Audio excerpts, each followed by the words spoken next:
Two men journey to the bars and restaurants of Scandinavia to find amazing beers, always with the same question. Hey, what's on tap? It's time to find out. Welcome to What's on Tap podcast. This is your weekly beer review show. I'm your host, Stefan. I'm your weekly host, Martin. Noi. Oh, noise. Yeah, so you know what this week is also? Fruit beers? It is fruit beer. Oh, did I spoil it? That wasn't what you were going to That was what I was going to say. I was going to say it's also my birthday week. That, right? Yeah. So, I'm celebrating my birthday this week. But, and so I thought what we need is something kind of summery and fun and fruity. And so we have two big fruity beers here. One is Canadian and one is German. So let's just dig into this. I'm excited about these beers. They look amazing. They do. I love the colors. Yeah. So first up, we have something from, Collective Arts? Yes. Canadian brewery called Cherry Limeade Sour.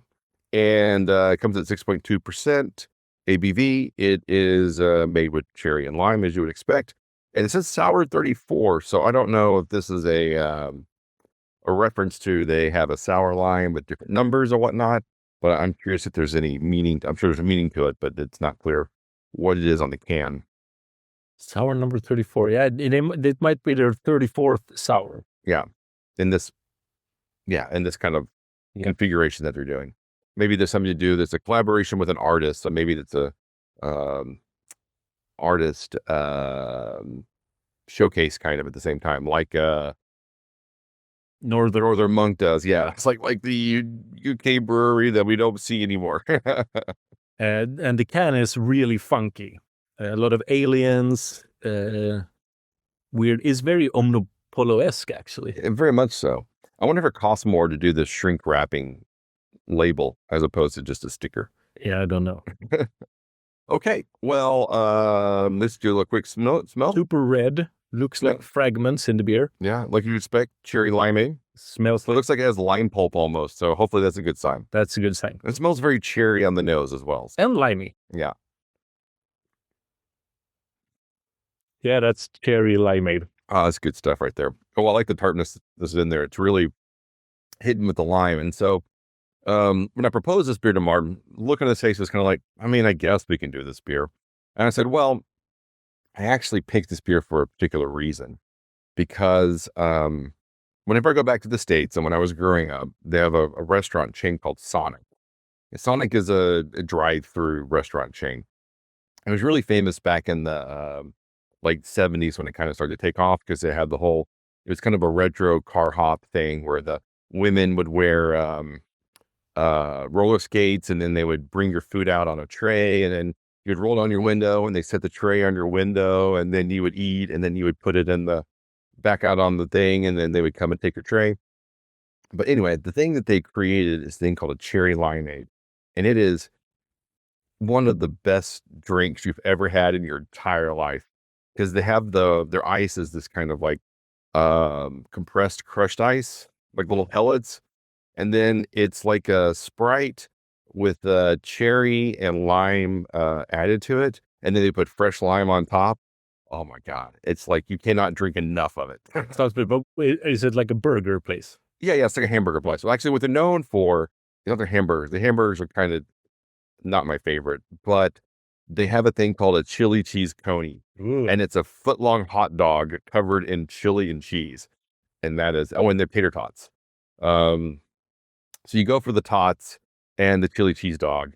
And I think of course, they branched out into like fried chicken sandwiches and breakfast burritos and whatever else they can do to stay competitive. But their core market was always like tater tots, onion rings, quick hamburgers, and chili cheese hot dog. And obviously cherry limeade. And cherry limeades and slushes. Oh my God. Don't get me started on slushes.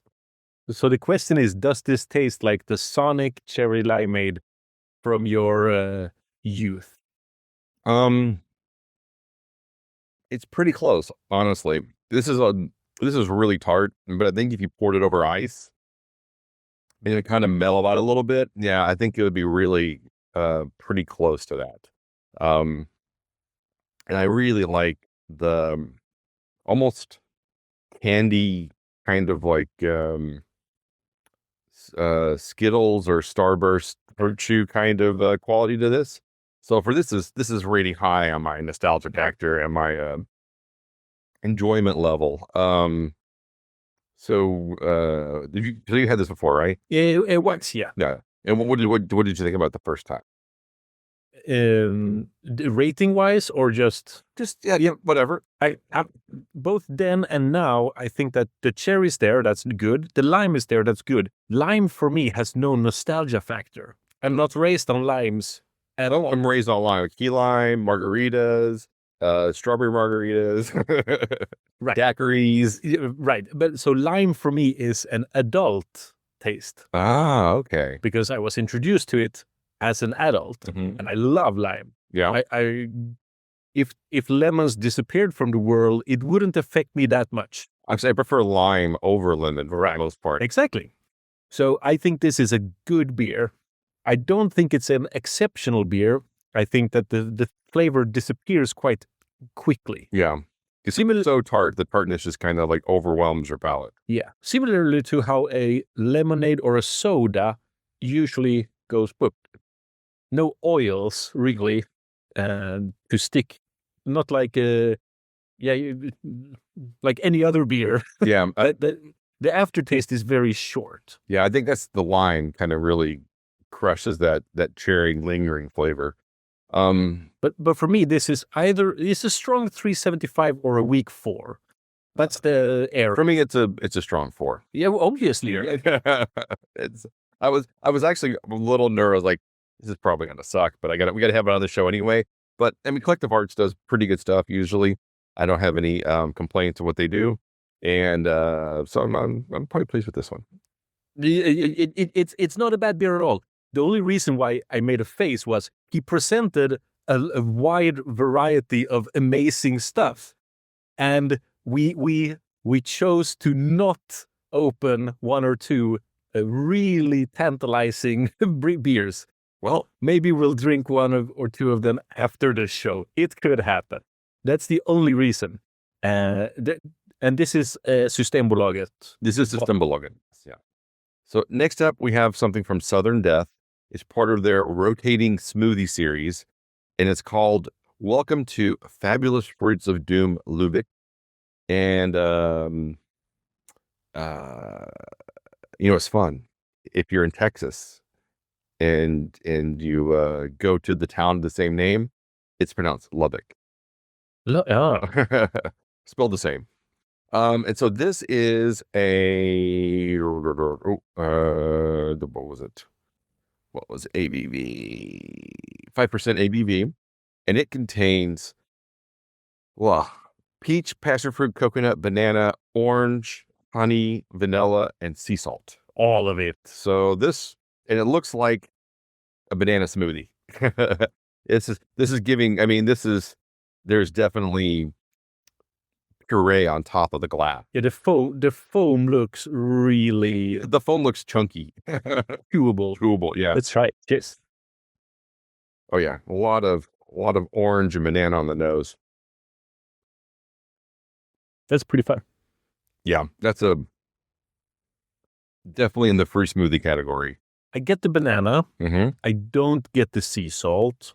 Maybe the sea salt just changes some aspect of it. Yeah. Did surprisingly little coconut. Yeah, I mean, I don't think coconut when I try this beer. I think banana and Peach. Yeah, passion fruit, peach, orange juice. I think banana, orange juice most. But this is a fun one as well. And an additional fun note is that during the Soccer World Cup, you get a special badge for each country you check in that participates. So these two both give untapped World Cup badges, the Canada badge and the Germany badge. That is fun. And so you've been really scouring the Systembolaget, and are you going to have to go over to Copenhagen and look for some bars that have some of these like African beers, or I have no idea where to go for African beers.